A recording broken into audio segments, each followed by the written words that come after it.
जोला येथे pulse polio जनजागृती रॅली उत्साहात प्रत्येक बालकाला पोलिओ प्रतिबंधक डोस देण्याचे आवाहन. नमस्कार, जनशक्ती महाराष्ट्र न्यूजमध्ये आपले स्वागत आहे. मी पत्रकार ज्योती तुसांबळ. रविवार दिनांक 28 जून 2026 रोजी होणाऱ्या पल्स पोलिओ दिवसानिमित्त केज तालुक्यातील मौजे जोला येथे श्री तुळजाभवानी महिला बहुउद्देशीय सेवाभावी संस्था जोला या प्राथमिक आरोग्य केंद्र विडा याच्या संयुक्त विद्यमानाने व्यापक जनजागृती रॅलीचे आयोजन करण्यात आले आहे. रॅली दरम्यान गावातील प्रमुख रस्त्यावरून फिरत नागरिकांना 5 वर्षाखालील प्रत्येक बालकांना पोलिओ प्रतिबंधक लसीचे 2 थेंब देण्याचे महत्त्व पटवून देण्यात आले.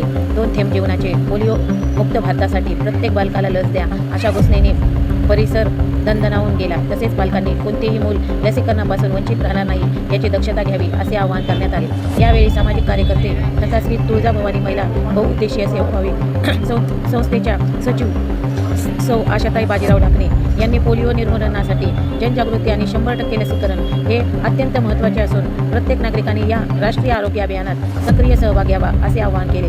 या जनजागृती रॅलीत सुनीता केदार, विमल ढाकणे, भीमाबाई ढाकणे, अंकित ढाकणे, हरिबाई ढाकणे, प्रियंका ढाकणे, राजेंद्र ढाकणे, श्रीहरी ढाकणे यांच्यासह ग्रामस्थांनी उत्स्फूर्त सहभाग नोंदविला.